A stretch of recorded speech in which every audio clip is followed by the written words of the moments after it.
नमस्कार, NDTV India में आपका स्वागत है। मैं हूं मनोरंजन भारती। आज चर्चा करेंगे ऑपरेशन 161 की। क्या है ये ऑपरेशन? जी हां, अब की बार 400 पार के नारे के साथ बीजेपी ने लोकसभा चुनाव के लिए अपने चुनाव प्रचार अभियान का शंखनाद कर दिया है। बीजेपी ने अकेले अपने लिए 370 सीटों का टारगेट तय किया है।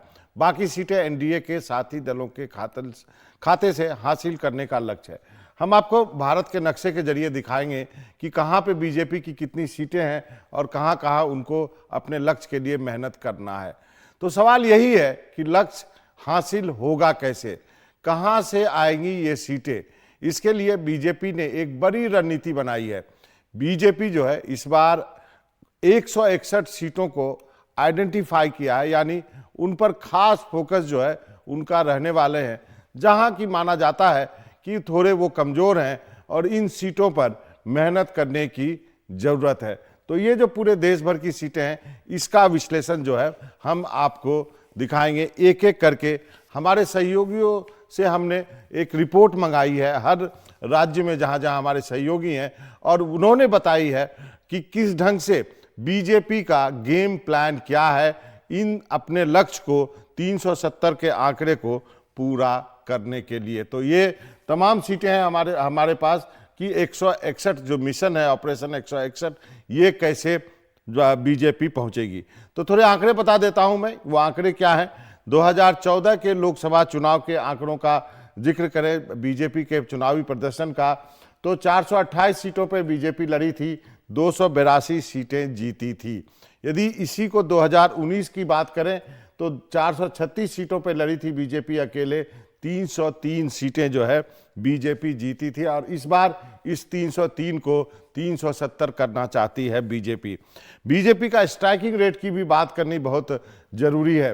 तो आपको बताऊं कि उनका स्ट्राइक रेट जो है वो बढ़ता जा रहा है। नई सीटों पर जीत जो है 44 है, पुरानी 23 पुरानी सीटों पर हार हुई है, 21 सीटों का फायदा बीजेपी को मिला है। अब हारी हुई सीटों पर बीजेपी खास ध्यान दे रही है। यही वजह है कि जो ऑपरेशन 161 की बात कर रहे हैं, 2019 में 133 सीटें हार गई थी, 72 सीटों पर जो है दूसरे नंबर पे आई थी, और 31 सीटों पर तीसरे नंबर पे बीजेपी आई थी। और यही वजह है कि उनका जो है टारगेट जो है इस बार उन्होंने 370 रखा है, उसमें ये 161 का आंकड़ा काफ़ी महत्वपूर्ण है। और इन सब चीज़ों के बीच वो राज्य काफ़ी महत्वपूर्ण है जहां बीजेपी जो है अपनी सारी ताकत झोंक रखी है। महाराष्ट्र उसमें सबसे ऊपर है। महाराष्ट्र की क्या स्थिति है, क्योंकि वहां से 48 सीटें आती हैं, बता रहे हैं रौनक। महाराष्ट्र की अगर मैं बात करूं तो महाराष्ट्र की 48 लोकसभा सीटें मुख्य तौर पर काफ़ी अहम रहने जाने वाली है। और जो बीजेपी का फिलहाल सर्वे दिखाई दे रहा है, कई ऐसी सीटें हैं जो फिलहाल रेड जोन में दिखाई दे रही है, और इसी को ध्यान में रखते हुए ऑपरेशन लोटस जो है बीजेपी यहाँ पर करती हुई दिख रही है। उसी के तहत अशोक चौहान जो कि महाराष्ट्र के मराठवाड़ा के नांदेड़ इलाके से आते हैं, ये सीट बीजेपी के सर्वे में मुख्य तौर पर रेड जोन में दिखाई दे रही थी। इसलिए अशोक चौहान को ये ऑफर दी गई कि आपको सीधे राज्यसभा भेजा जाएगा, और इसके अलावा भी उन्हें कुछ कमिटमेंट निश्चित तौर पर दी होगी। और अब कहीं ना कहीं अशोक चौहान के बीजेपी में आने से ये सीट फाइट में जो है वो आती हुई दिख रही है। इसके अलावा मराठवाड़ा की अशोक चौहान की कॉन्स्टिट्यूंसी के आसपास की 2 और सीटें, हिंगोली और परभणी, जहां पर भी अशोक चौहान का अच्छा खासा असर देखने को मिलता है। बीजेपी का सर्वे बताता है कि ये सीट भी कहीं ना कहीं रेड जोन में दिखाई दे रही है। इसलिए अगर अशोक चौहान अगर पार्टी में आते तो इसका सीधा फायदा पार्टी को चुनाव में मिल सकता है। इसीलिए अशोक चौहान को पार्टी में लाने का फैसला जो है पार्टी ने यहाँ पर किया है। मिलिंद देवड़ा जो कि एकनाथ शिंदे के साथ फिलहाल गए हैं, जिन्हें सीधे राज्यसभा का टिकट दिया गया है। दक्षिण मुंबई की ये ऐसी लोकसभा सीट है जहां पर बीजेपी अब तक लोकसभा का चुनाव नहीं लड़ी है। शिवसेना उद्धव गुट से अरविंद सावंत यहाँ से मौजूदा सांसद है, लेकिन यहाँ का अगर चुनावी क्षेत्र का समीकरण देखें तो मराठी यहाँ पर बड़ी संख्या में है, मुस्लिम बहुल इलाके और व्यापारी वर्ग भी यहाँ पर बड़ी संख्या में देखा जाता है। तो अगर देखें कि मुस्लिम जो फिलहाल कहीं ना कहीं बीजेपी को वोट नहीं देना चाहते, तो उद्धव ठाकरे की पार्टी की तरफ इंक्लाइन होते हुए दिख रहे हैं। अगर मिलिंद देवड़ा चूंकि यहाँ से पहले लड़ चुके हैं, ऐसे में अगर मिलिंद देवरा गठबंधन के साथ आते हैं तो उस वोट शेयर का फायदा या फिर मिलिंद देवरा के समर्थक बीजेपी या शिंदे के साथ आएंगे तो इसका चुनावी फायदा कहीं ना कहीं मिल सकता है। लिहाजा मिलिंद देवरा को भी पार्टी में शिवसेना में भेजने का फैसला जो है कहीं ना कहीं बीजेपी ने लिया है, क्योंकि वो बीजेपी के लगातार संपर्क में थे। इसी तरह से एमएनएस अध्यक्ष राज ठाकरे को लेकर भी पर्दे के पीछे कहीं ना कहीं उनसे बातचीत चल रही है और हमें जो सूत्र बता रहे हैं वो ये बता रहे कि अगर राज ठाकरे से किसी तरह का कोई गठबंधन का फैसला होता है तो मुंबई की जो 6 सीटें हैं उसको ध्यान में रखते हुए ये फैसला जो है वो पार्टी लेने के मूड में होगी। हालांकि हमें मालूम है कि मुंबई में राज ठाकरे की जो इमेज है वो उत्तर भारतीय विरोधी नेता की रही है, लेकिन पिछले कुछ सालों में हमने देखा कि उत्तर भारतीयों को लेकर राज ठाकरे इतने तल्ख नहीं दिखाई दिए जैसे कि वो पहले दिखाई देते थे। दूसरा महत्वपूर्ण राज्य जो है बिहार है। यहाँ पे 40 सीटें आती हैं।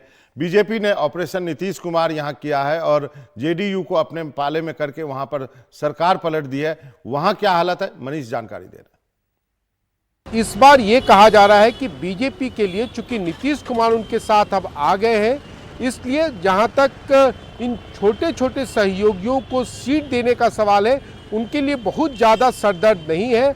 और अब तक इन तीनों चारों पार्टियों के नेताओं को ये कन्वे कर दिया गया है कि आपको जितनी भी सीटें दी जाएंगी उनसे आपको संतुष्ट करना होगा, यानी कि आप सीटों के तालमेल के ऊपर फिलहाल कोई बार्गेन नहीं करना चाहते हैं। और कमोबेश इससे ना जीतन राम मांझी, ना उपेंद्र कुशवाहा और ना पशुपति पारस या चिराग पासवान को कोई आपत्ति है, क्योंकि सबको ये लगता है कि भले ही वो एक सीट पर ही जीत कर आए लेकिन केंद्र में मंत्री बनने का उनका रास्ता जो है वो खुला रहेगा। इसलिए कोई भी बहुत ज़्यादा बीजेपी के ऊपर आज की तारीख में दबाव की राजनीति नहीं कर रहा है। जहां तक नीतीश कुमार के जनता दल यूनाइटेड का सवाल है तो वो चाहती है कि फिर से उसे 17 सीटों का ही फार्मूले पर जो है बातचीत को एक तरह से क्लोज किया जाए।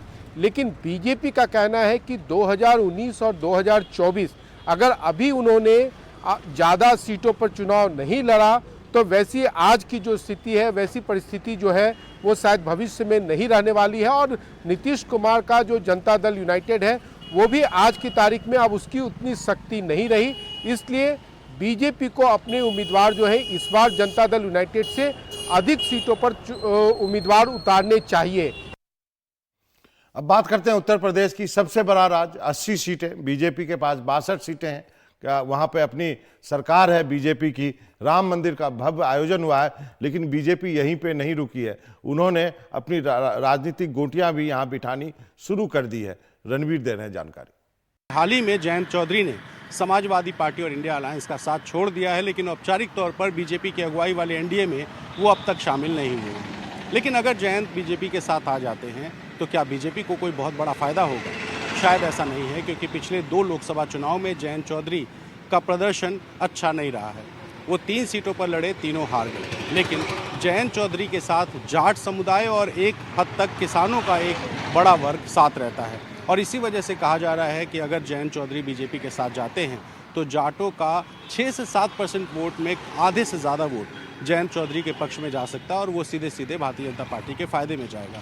साथ ही किसानों का भी एक तबका है, चूँकि किसान आंदोलन चल रहा है और किसानों की नाराज़गी को देखते हुए जयंत चौधरी के समर्थन वाले जो किसान हैं पश्चिमी उत्तर प्रदेश में, वो अगर बीजेपी के साथ आते हैं तो बीजेपी को उससे भी फ़ायदा हो सकता है। अब अगर बात करें सीटों की तो जयंत चौधरी की पार्टी आरएलडी का असर पश्चिमी उत्तर प्रदेश में दिखाई देता है, जिसमें मथुरा, बागपत, अमरोहा, बिजनौर, मुजफ्फरनगर, ये इस तरह की सीटें हैं जहाँ पर जयंत चौधरी की पार्टी अक्सर अच्छा प्रदर्शन करती है। भले जीते या ना जीते, लेकिन एक प्रतिशत है वोटों का वो उनको ज़रूर मिल जाता है। स्वामी प्रसाद मौर्य समाज से आते हैं, कोयरी जाति से हैं और कोयरी जाति का होने की वजह से पिछड़ों के नेता में उनका शुमार किया जाता है। अब अगर स्वामी प्रसाद मौर्य का असर देखें तो पूर्वी उत्तर प्रदेश में स्वामी प्रसाद मौर्य भले चुनाव जीते या हारे, लेकिन उनका एक असर है। साथ ही जब वो बीजेपी छोड़कर सपा के साथ आए थे तो उनके साथ 10 विधायक भारतीय जनता पार्टी से हटकर सपा में आ गए और सपा में भले वो चुनाव हार गए हों, लेकिन स्वामी प्रसाद मौर्य का समर्थन वो करते रहे हैं। ऐसे में अगर स्वामी प्रसाद मौर्य नई पार्टी बनाते हैं तो निश्चित तौर पे पिछड़ों का एक वोट उनके साथ जा सकता है। साथ ही स्वामी बौद्ध धर्म के हैं, ऐसे में बौद्ध धर्म को मानने वाले बहुत थोड़े से लोग हैं, लेकिन वो लोग भी स्वामी के साथ जा सकते हैं और ये सीधा सीधा नुकसान समाजवादी पार्टी का हो सकता है। स्वामी प्रसाद मौर्य हाल फिलहाल में हिंदू विरोधी जो बयान थे उसको लेकर के चर्चा में आए थे और इसी वजह से वो कई बार मुस्लिमों की बात करते हैं, दलितों की बात करते हैं और पिछड़ों की बात करते हैं। तो जो भी मुस्लिमों का, पिछड़ों का और दलितों का ऐसा वर्ग है जो उनका समर्थन करता है, वो भी समाजवादी पार्टी से टूट करके स्वामी के पक्ष में जा सकता है। और स्वामी प्रसाद मौर्य की हाल फिलहाल की बयानबाजी देखें तो वो कहीं ना कहीं कांग्रेस पार्टी का समर्थन करते नजर आ रहे हैं। तो अगर स्वामी के पक्ष के वोट सपा से टूटे तो हो सकता है कि स्वामी प्रसाद मौर्य की वजह से वो कांग्रेस में चले जाएं या वोट ऐसे बिखराव हो जाए जिससे बीजेपी को फायदा हो जाए। उत्तर प्रदेश और महाराष्ट्र के बाद तीसरा सबसे बड़ा राज्य जो है पश्चिम बंगाल है। 42 सीटें आती हैं, बीजेपी के पास 18 सीटें हैं। बीजेपी ने इस बार अपना टारगेट काफी बढ़ा के रखा है। देखते हैं सौरभ की रिपोर्ट। देखिए, अमित शाह ने पश्चिम बंगाल के लिए बीजेपी को 35 सीट का टारगेट दिया है। अब ये 35 सीट आएंगे कहां से? बीजेपी, आपको पता है, एक ऐसा दल है जो स्ट्रैटेजाइज करते हैं, बहुत सारे प्रेपरेशन करते हैं इलेक्शन के लिए, और कोई भी चुनाव बिना प्रेपरेशन के नहीं लड़ते हैं ये दल। तो इसमें इनका क्या फोकस रहेगा? एक फोकस रहेगा नॉर्थ बंगाल, जहां पे उन्होंने पिछले बार भी बहुत सीट्स जीते हैं।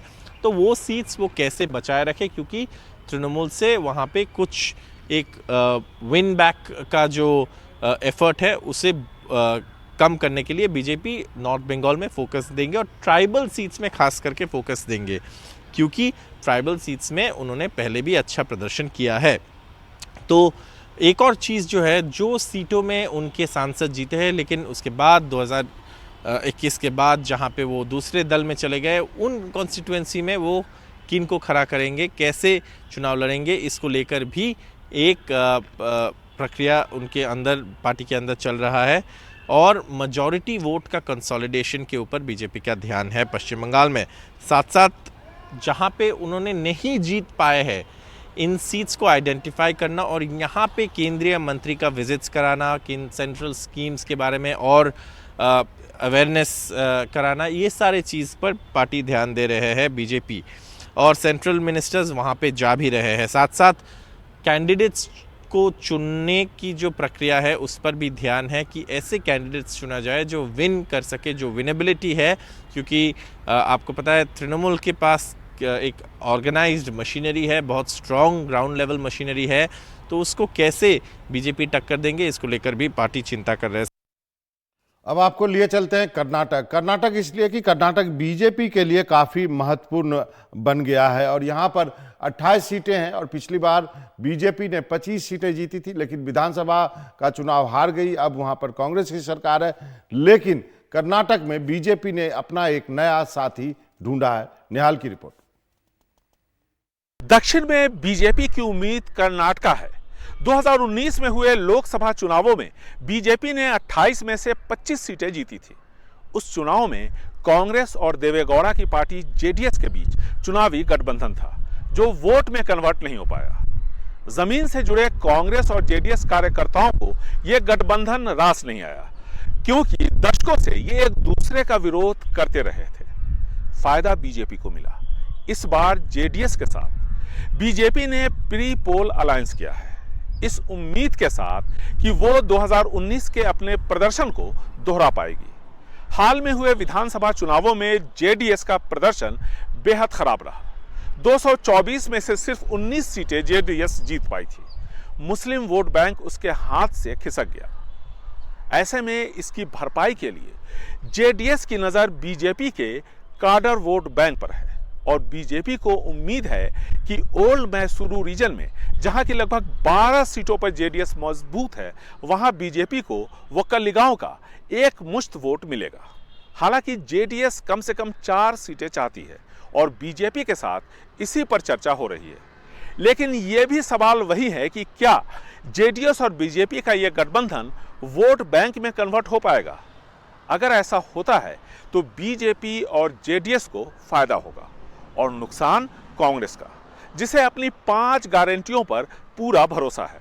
और अगला जो राज्य है वो है आंध्र प्रदेश। आंध्र प्रदेश इसलिए कि यहाँ पर बीजेपी के लिए चुनौती है। 25 लोकसभा की सीट है, बीजेपी के पास एक भी सीट नहीं है, लेकिन बीजेपी ने यहाँ भी अपना एक सहयोगी ढूंढ लिया है। उमा सुधीर बता रही हैं। दोनों ही तेलुगु राज्यों में भाजपा को राजनीतिक अवसर दिखता है। अगर आप आंध्र प्रदेश की बात करें तो भाजपा ने वहां पे एक तरह से सस्पेंस को बरकरार रखा है, क्योंकि 2 हफ्ते हुए चंद्रबाबू नायडू दिल्ली गए और उनकी मुलाकात हुई जेपी नड्डा और अमित शाह के साथ, और उसके बाद पवन कल्याण, चंद्रबाबु नायडू इसी उम्मीद में बैठे हैं कि भाजपा गठबंधन का ऐलान करेगी। बात यहाँ तक आई है कि कहा जा रहा है कि भाजपा 6 लोकसभा सीट और 20 असेंबली सीट चाहती है आंध्र प्रदेश में, जो कि उनके राजनीतिक ताकत से बहुत ही ज़्यादा है। नायडू के दिल्ली दौरे के सिर्फ एक दिन बाद जगन मोहन रेड्डी भी दिल्ली गए थे और उनकी मुलाकात हुई थी प्रधानमंत्री से, लेकिन वो एक तरह से औपचारिक मीटिंग थी, ऐसे ही बताया गया था। लेकिन एक तरह से अगर आप देखें तो नायडू के लिए ये उनका एक डेस्परेशन है, उनकी एक मजबूरी है कि वो भाजपा के साथ ये गठबंधन चाहते हैं, क्योंकि वो जानते हैं कि अगर भाजपा जगन मोहन रेड्डी के सर पर अपना हाथ रखती है तो नुकसान राजनीतिक तौर पर चंद्रबाबू नायडू के लिए हो जाएगा। अब आंध्र प्रदेश के बाद चलते हैं उड़ीसा, क्योंकि आंध्र प्रदेश और उड़ीसा दोनों जगह जो है लोकसभा चुनाव के साथ ही विधानसभा चुनाव होता है, और उड़ीसा में जो बीजेपी है उसको अपनी टैली काफ़ी बेहतर करनी है। वो कैसे करेगी ये बता रहे हैं सौरभ। देखिए, उड़ीसा में बीजेपी पूरी कोशिश में रहेगा कि अपने वोट शेयर, अपने सीट शेयर बढ़ाने की, क्योंकि यहाँ पे जो स्थिति है, राजनीतिक स्थिति है, इसमें कांग्रेस को मेन मुख्य विपक्षी दल जो हुआ करते थे कांग्रेस कुछ साल पहले, उसको वो जगह बीजेपी ने ले लिया है। कांग्रेस अब कुछ ही सीटों में बचे हैं, तो वहाँ बीजेडी और बीजेपी के बीच में लड़ाई है। और पिछले चुनाव में बीजेपी का प्रदर्शन काफ़ी अच्छा रहा था, क्योंकि कुछ सीट बीजेपी उड़ीसा से जीते थे, उनके सांसद भी है, और ये सारी चीज़ें एक बहुत ही अहम बात होती है। देखिए, पिछले कुछ दिनों में अश्विनी वैष्णव को जो एक कोऑपरेशन मिला है राज्यसभा के लिए, ये सारे चीज़ें मायने रखते हैं।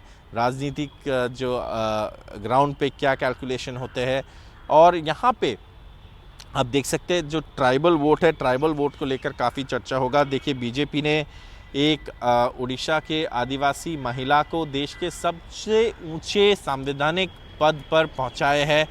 द्रौपदी मुर्मू, जो उड़ीसा के मयूरभंज जिला के एक गांव में रहते के महिला है, आदिवासी महिला है, उनको राष्ट्रपति बनाया है देश के। तो ट्राइबल वोट और विमेन वोट को लेकर बीजेपी ज़रूर एक कोशिश करेंगे उड़ीसा में कि कैसे इन वोटों को अपने तरफ खींच पाए, और साथ साथ फोकस ऑफ ट्राइबल वोट्स पर ध्यान देकर ये बीजेपी अपने वोट शेयर और सीट की गिनती बढ़ाने की कोशिश करेंगे। उड़ीसा के बाद लिए चलते हैं तमिलनाडु। तमिलनाडु में बीजेपी के पास एक भी सांसद नहीं है, अब वो अपना एक साथी तलाश कर रही है। लेकिन क्या स्थिति रहेगी, क्या बीजेपी इस बार बिना किसी सहयोगी दल के चुनाव में जा रही है, निहाल बता रहे हैं। कर्नाटक के पड़ोसी राज्य तमिलनाडु में लोकसभा की 39 सीटें हैं। 2014 में बीजेपी ने 1 सीट जीती थी, कन्याकुमारी से राधा कृष्णन जीते थे। यह उनकी दूसरी जीत थी। पहली बार राधा कृष्णन 1999 में नागरकोविल से जीते थे। इस बार पूर्व आईपीएस अधिकारी अन्ना मलई को बीजेपी की कमान दी गई है, जो बीजेपी को तमिलनाडु के राजनीतिक मानचित्र पर स्थापित करने की तमाम कोशिश करते नजर आ रहे हैं। लेकिन हिंदी और उत्तर भारत के विरोध पर वहां दशकों से हो रही राजनीति के बीच पार पाना आसान नहीं है। बीजेपी की भी का सहयोगी दल रहे एआईएडीएमके बिखर गई है जयललिता के बाद। ऐसे में बीजेपी अकेले तमिलनाडु में अपनी पहचान बनाने की कोशिश करती नजर आ रही है। केरल में बीजेपी ने अब तक लोकसभा की सीट नहीं जीती है। हालांकि विधानसभा चुनावों में 2016 में बीजेपी ने 1 सीट जीती थी। इस बार लोकसभा चुनावों में बीजेपी जोर आजमाइश केरल में भी कर रही है, क्योंकि 2021 में हुए विधानसभा चुनावों में भले ही बीजेपी ने कोई भी सीट नहीं जीती हो, लेकिन वोट का प्रतिशत बीजेपी का बढ़ा और वोट शेयर के मामले में बीजेपी तीसरे नंबर पर आई, जिसे 11.3% वोट मिले थे। अब यहाँ पे तमिलनाडु के बाद चल सकते हैं तेलंगाना। तेलंगाना में 17 सीटें हैं, बीजेपी के पास 4 सीटें हैं और बीजेपी चाहेंगी कि 4 को अधिक किया जाए। अभी विधानसभा के चुनाव में भले ही कांग्रेस को सफलता मिली है वहाँ सरकार बनाने में, लेकिन बीजेपी का वोट शेयर भी काफ़ी बढ़ा है। उमा सुधीर की रिपोर्ट। तेलंगाना की बात करें तो यहाँ पर जो चुनाव हुए थे उसमें विधानसभा के चुनाव में उनका जो नंबर था वो 1 से लेकर 8 तक बढ़ा और भाजपा चाहेगी कि जो पार्लियामेंट के जो इलेक्शंस आने वाले हैं उसमें उनका स्कोर 4 जो था 2019 के चुनाव में वो बढ़कर और बहुत ज़्यादा हो जाए, डबल से ज़्यादा हो जाए। अगर एक तरह से आप देखिए तो उनकी जो वोट शेयर थी वो 19% से ज़्यादा थी 2019 के चुनाव में। ऑलरेडी उन्होंने अपनी कैंपेन एक तरह से शुरू कर दी है और फरवरी 24 को यहाँ पर अमित शाह आएंगे और मार्च 1 को प्रधानमंत्री मोदी यहाँ पे आएंगे। उनका विजय संकल्प यात्रा का पहला दौर ऑलरेडी शुरू हो चुका है। दूसरी तरफ अगर आप देखें तो किशन रेड्डी जो यहाँ के भाजपा के जो चीफ हैं उनका कहना है कि किसी तरह का गठबंधन वो बीआरएस के साथ नहीं करना चाहेंगे। दक्षिण के बाद अब थोड़ा ऊपर की ओर आते हैं, राजस्थान आपको लिए चलते हैं। राजस्थान में 25 में से 24 सीटें हैं बीजेपी के पास इस बार फिर, और पिछले बार भी थी, यानी 2 लोकसभा चुनाव में करीब 25 के 25 जीतते आ रही हैं और इस बार हैट्रिक करने की तैयारी में है। फिर भी बीजेपी यहाँ कोई और कसर नहीं छोड़ रही है, खासकर आदिवासी वोट बैंक को लेकर के, बता रही हैं हर्षा। देखिए, महेंद्रजीत सिंह मालविया को बीजेपी में शामिल करके बीजेपी जो आदिवासी आंचल है वहां पर अपनी स्थिति मजबूत करना चाह रही है। वो एक तरह से बीजेपी के लिए ये फंसी हुई सीट है, क्योंकि पिछली बार बांसवाड़ा डूंगरपुर का अगर आप इलाका देखें तो पिछली बार उसकी 1 सीट वहां पर घटी थी। वहां पर सबसे बड़ी चुनौती है भारतीय आदिवासी ट्राइबल पार्टी, जो पहले बीटीपी के नाम से जानी जाती थी। बीटीपी जो पिछले बार चुनाव लड़ी थी उस टाइम उसके 2 सीटें आई थी, 2 एमएलएज आई थी। अब बाप के नाम से, भारतीय आदिवासी ट्राइबल पार्टी के नाम से उन्होंने चुनाव लड़ा है, 3 सीटें आई हैं और उनका वोट जो है, जितने लोग उनको वोट दे रहे हैं वो बढ़ रहा है। 2 लाख से वो डबल हो गया है 4 लाख। तो यानी कि जो आदिवासी वोट बैंक है वो फ्रैक्चर हो रहा है। और महेंद्रजीत सिंह मालविया पहले कांग्रेस में थे, वो ऐसे लीडर हैं जो कांग्रेस से 1 लाख से ज़्यादा वोट से जीत कर आए हैं। बहुत कम लीडर्स हैं वहाँ पे जिनको इतना मत मिला है। इसलिए महेंद्रजीत सिंह मालविया को बीजेपी में शामिल करने से बीजेपी को फ़ायदा ये होगा कि जो आदिवासी सीट उनकी फंसी हुई है वो निकल जाएगी। यानी कि बांसवाड़ा डूंगरपुर वाली सीट से महेंद्रजीत सिंह मालविया बीजेपी की उम्मीदवार हो सकते हैं। यही कारण रहा है कि ट्राइबल लीडर को कांग्रेस से उन्होंने बीजेपी में शामिल किया है। फंसी हुई सीट है बांसवाड़ा डूंगरपुर, और असर भी पड़ेगा उदयपुर पे भी, जो अपने आप में भी एक रिजर्व सीट है ट्राइबल के लिए।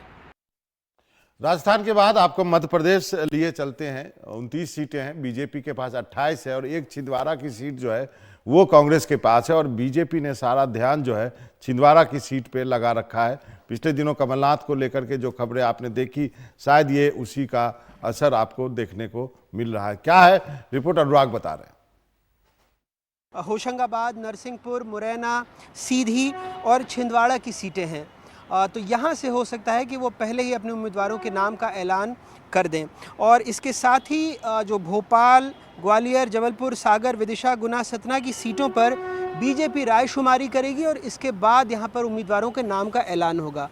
वैसे भी मध्य प्रदेश में अगर आप जो आर्थिक राजधानी इंदौर है या राजधानी भोपाल है, ऐसी 5 ऐसी सीटें हैं जहां सालों से बीजेपी का ही सांसद बना है, यानी बीजेपी का कब्जा रहा है।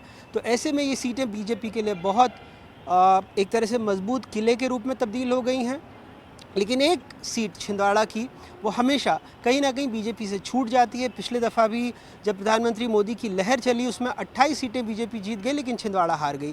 तो इस दफ़े कोशिश ये की जा रही है कि छिंदवाड़ा में भी, आपने देखा होगा पिछले कुछ दिनों में जो घटनाक्रम हुआ है, चाहे पूर्व मुख्यमंत्री कमलनाथ को लेकर हुआ हो, उनके करीबी वहाँ पहुँचे, फिर बीजेपी की तरफ से बयान आया और आखिरकार वो बीजेपी में फ़िलहाल शामिल नहीं हुए। लेकिन जिस तरह से घटनाक्रम चला है या फिर जिस तरह से प्रधानमंत्री नरेंद्र मोदी ने झाबुआ, क्योंकि झाबुआ रतलाम की भी सीट बीजेपी के लिए मुश्किल रही है, पिछली दफ़ा जीती ज़रूर थी लेकिन एक मुश्किल सीट मानी जाती है। तो वहाँ से जो अपनी रैली का शंखनाद करना, चुनावी समर का शंखनाद करना, ये भी चीज़ें काफ़ी अहम मानी जाती हैं। और अब खुद गृह मंत्री अमित शाह ये पहुँचने वाले हैं मध्य प्रदेश और माना जा रहा है कि इसके बाद पूरी मुकम्मल तैयारियों की तरफ बीजेपी आगे बढ़ जाएगी और कोशिश यही रहेगी कि इस बार 29 में से 29 सीटें बीजेपी मध्य प्रदेश से जीत जाए। मध्य प्रदेश के बाद और ऊपर आते हैं उत्तर की ओर, बात करते हैं पंजाब और हरियाणा की। हरियाणा की 10 में से 10 बीजेपी के पास है, लेकिन पंजाब की 13 में से 2 ही सीटें जो है बीजेपी के पास है, वहां उनकी क्या रणनीति होगी, गजाली बता रहे हैं। बीजेपी के अपने 370 सीटों के लक्ष्य को पाने के लिए हरियाणा पंजाब में उसकी रणनीति क्या है। पंजाब में करीब 13 लोकसभा सीटें हैं, जिसमें से भाजपा का जो रिकॉर्ड हमेशा रहा है वो 2-3 सीटों का ही रहा है, और वो अक्सर यहाँ गठबंधन में लड़ाई यानी चुनावी लड़ाई वो लड़ती रही है, जिसमें अकाली दल उसके गठबंधन के साथ ही रहे हैं। इस बार फिलहाल सारा कुछ जो है उनके गठबंधन पर डिपेंड करता है, निर्भर करता है कि किस तरह से अगर अकाली दल के साथ उनका गठबंधन होता है तो वो कितनी सीटों पे लड़ेंगे। और प्लान ये रहा है कि भाजपा में किसान आंदोलन जो 2020-21 का था, उसके बाद कई प्रमुख सिख चेहरों को पार्टी ने प्राथमिकता दी है। कांग्रेस के कई चेहरे भाजपा में आ चुके हैं, और ऐसे में कैप्टन अमरिंदर सिंह हैं, सुनील जाखड़ हैं, और जो प्रोमिनेंट सिख फेसेस हैं सोसाइटी के, उनको भी भाजपा ने अपनी पार्टी में जगह दी है, ये उम्मीद करते हुए कि उनकी वजह से उनके वोट बैंक भी भाजपा की तरफ मुतासिर होंगे या उनकी तरफ आ जाएंगे। लेकिन इसमें अहम रोल हो जाता है अकाली दल का। अगर अकाली दल के साथ उनका गठबंधन होता है, हालांकि भाजपा और अकाली दल दोनों ही मना कर रहे हैं, बीच में बातचीत भी हुई थी, लेकिन अगर गठबंधन होता है तो पार्टी को फायदा जरूर होगा, क्योंकि एक यूनिटी की जो सिख और हिंदू समाज को जोड़ने की बात दोनों पार्टियां करती हैं, उसका कहीं ना कहीं दोनों पार्टियों को फायदा होता है। लेकिन फिलहाल जो किसान आंदोलन चल रहा है उसका भी खामियाजा पार्टी को भुगतना पड़ सकता है। बात हरियाणा की करें तो हरियाणा में फॉर्मूला सिंपल है कि पिछले चुनाव में 10 की 10 सीटें लोकसभा की बीजेपी के पास थी। इस बार जो है वही कोशिश रहेगी कि ज़्यादा से ज़्यादा सीटें उनके पास आएँ। हालांकि एंटी इनकम्बेंसी भी भाजपा की, क्योंकि हरियाणा में सरकार भी है, तो उसके खिलाफ भी, एंटी इनकम्बेंसी के खिलाफ जो है आपको चुनाव लड़ना पड़ेगा। लेकिन इस बार सारा फोकस जो है वो सेंट्रल स्कीम्स पर है, केंद्र सरकार की स्कीम पर है कि उस स्कीम के जरिए कितने लोगों को अपनी तरफ वो ला सकते हैं। भारत जोड़ो न्याय यात्रा के बाद ही हमने देखा कि असम में 4 कांग्रेस के विधायकों ने पार्टी से बिना निकल के सरकार को असेंबली के अंदर ट्रेजरी बेंच को सपोर्ट कर दिया। इसके पहले एक विधायक ने ऐसा किया था, और इसके चलते अमूमन जो देखा जा रहा है कि कांग्रेस के जो ग्रास रूट लेवल, जो डिस्ट्रिक्ट लेवल, ब्लॉक लेवल जो नेता हैं वो भी अब बीजेपी की तरफ जा रहे हैं। और इसके बीच में गौरव गोगोई के सीट में क्या होने वाला है, ये एक बहुत बड़ा प्रश्न चिन्ह है, ना कि कांग्रेस के लिए मगर गौरव गोगोई के लिए भी, क्योंकि नौगांव एक ऐसा सीट है जहां पे बीजेपी का भी दबदबा रहा है इसके पहले। तो अगर वो बड़े नेताओं को, जो सिटिंग एमपी हैं, उनको बैठा के गौरव गोगोई को सीट दिया जाता है, इसके बाद वहाँ पे अगर बागी नेता निकल के आते हैं, इसके बाद भी क्या कांग्रेस या गौरव गोगोई वो सीट बचा पाएगी? तो ये था हमारा एक रिपोर्ट कार्ड। कुछ और राज्य हैं, हिमाचल जिसमें 4 में से 4 सीटें बीजेपी के पास है, गुजरात 26 में से 26 सीटें बीजेपी के पास हैं, झारखंड, छत्तीसगढ़, वहाँ भी अधिकतर सीटें, 14 में से झारखंड में 11 सीटें हैं, छत्तीसगढ़ में 11 में से 9 सीटें हैं। यहाँ भी बीजेपी जो है इम्प्रूव करने की कोशिश करेंगी। तो ये एक रिपोर्ट कार्ड हम अपने सहयोगियों के द्वारा आपके सामने लाने की कोशिश की है। और अब हम अगले जो है सेगमेंट में आपको अपने सहयोगियों के साथ बातचीत करके बताएंगे कि ये 370 का आंकड़ा कैसे पूरा किया जा सकता है बीजेपी द्वारा।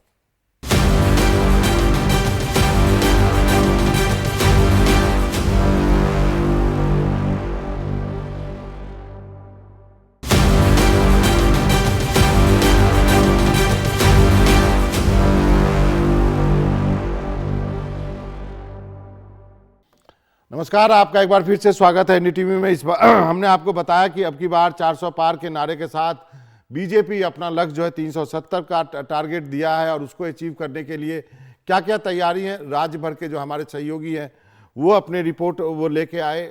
और अब जो है स्टूडियो में अखिलेश हमारे साथ हैं, और साथ में वीर राघव भी हैं। अखिलेश, कैसे होगा ये टारगेट पूरा? देखिए, 2-3 बातें हैं इसमें। पहली बात तो ये कि सुनने में बड़ा लगता है कि 370 का टारगेट कैसे आएगा। आप जानते हैं कि 84 के बाद से जब राजीव गांधी को प्रचंड बहुमत मिला था, किसी दल को इतना बड़ा बहुमत नहीं मिला है, तो ऐसे में सवाल उठना तो लाजमी है। लेकिन बीजेपी का ये अपना कुछ गणित है। आप जानते हैं कि बीजेपी रणनीति पर काम करती है और बहुत ही माइक्रो मैनेजमेंट चुनाव का करती है। तो उनका एक 2-3 बातें हैं जो मैं समझा देता हूं। कि पहली बात तो ये कि 303 सीटें पिछली बार आई थी, 161 सीटें ऐसी है जो 2019 में बीजेपी या तो हारी या कमज़ोर उनकी है। तो उनका टारगेट ये है कि जो आपकी 303 सीटें आप पिछली बार जीते थे उनको तो आप बरकरार रखिए, यानी मेहनत कीजिए कि वहाँ पर आप रिपीट करें, और आपको 67 सीटें उन 161 में जीतनी है जो आप पिछली बार हारे थे। अब इन्हें कैसे जीतेंगे आप? तो पिछले 2 साल से लगातार बीजेपी ने 161 सीटों पर काम कर रही है जहां पर कि बीजेपी पिछली बार हारी थी। वरिष्ठ मंत्री हैं, उनको जिम्मेदारियां दी गई इन तमाम सीटों की, और अमित शाह, गृह मंत्री अमित शाह, जो कि बीजेपी के चाणक्य माने जाते हैं, उनके जिम्मे में कम से कम 80 सीटें इन 161 में से थी, यानी 50% सीटें उनके कंधों पर दी गई थी। उन्होंने लगातार दौरा किया है और अब क्लस्टर बना करके बीजेपी उनका माइक्रो मैनेजमेंट कर रही है। और दूसरा, जो पीएम मोदी ने रेवाड़ी की रैली में बीजेपी कार्यकर्ताओं को मंत्र दिया, उन्होंने ये कहा कि आप अपने बूथ पर जाइए और पिछले 3 चुनावों का डेटा निकालिए, उसमें ये गिनिए कि कमल को कितने वोट मिले, उसमें सबसे ज़्यादा जितने वोट जिस साल में मिले हैं, आप ये देखिए कि आपको उसमें 370 वोट ऐड करना है, जोड़ना है। तो इस तरह से आप अगर करेंगे तो हम 370 का आंकड़ा पार कर लेंगे। तो ये 2 सिंपल सी बातें हैं जो बीजेपी जिस पर काम कर रही है। और हमारे साथ वीर राघव भी है। वीर राघव बेंगलोर में बैठे हैं। बेंगलोर बीजेपी के लिए काफी महत्वपूर्ण है। 28 में से 25 सीटें पिछली बार जीती थी, लेकिन चैलेंजेस भी हैं, खासकर तमिलनाडु में, केरल में और बाकी जगह। वीर राघव, जैसे आपने बताया बाबा मनोरंजन जी, ये 5 क्षेत्र है, 5 अलग अलग राज्य है और 2 यूनियन टेरिटरी है दक्षिण में, और इन 5 अलग अलग राज्यों में बीजेपी का अलग अलग स्ट्रैटेजी रहा है। जैसे अखिलेश ने कहा, ये माइक्रो स्ट्रैटेजी कहा जा सकता है। जैसे केरल में 3 सीटें हैं जिसमें बीजेपी का वोट शेयर काफी ज्यादा रहा, पट्टनमथिट्टा, त्रिशूर और तिरुवनंतपुरम। उनको इन 3 सीटों पे काफी ज्यादा जोर रहेगी पार्टी का, और इन 3 सीटों में से किसी सीट को कन्वर्ट करने का पूरी तरह कोशिश हो रही है। मैं इसी में जोड़ देता हूं, जो 131 सीटें दक्षिण की हैं, बीजेपी इनमें अभी केवल 29 सीटें उनके पास है। तो उन्हें लगता है कि चाहे आंध्र प्रदेश हो जहां पर कि बीजेपी को केवल 1% वोट है, तेलंगाना जहां पर बीजेपी ने पिछली बार 4 सीटें जीती थी, इनमें अपनी ताकत को बढ़ाया जाए। टीडीपी के साथ गठबंधन की बात है, जनसेना के साथ बात है, और तमिलनाडु में पूरा जोर बीजेपी लगा रही है। जनवरी में पीएम 2 बार होके आ गए, अब एक बार फिर से अभी फरवरी एंड में जा रहे हैं, और वहां पर जो प्रदेश अध्यक्ष हैं वहां पर पदयात्रा निकाल रहे हैं। केरल में आरएसएस अध्यक्ष बहुत मजबूत है वहाँ। हाँ, केरल में पदयात्रा, केरल में संगठन काफी मजबूत है आरएसएस का, तो इस लिहाज से वहां पर भी पार्टी कोशिश कर रही है। तो लक्ष्य ये है कि 29 का ये जो आंकड़ा है इसको बढ़ा करके कम से कम 50 किया जाए। अब ये कैसे हो पाएगा ये देखने की बात होगी, लेकिन हाँ, तेलंगाना में भी एक सरप्राइज हो सकती है जिसके बारे में हम आपको जल्दी बताएंगे। चलिए, तेलंगाना में भी कोई सरप्राइज हो सकती है।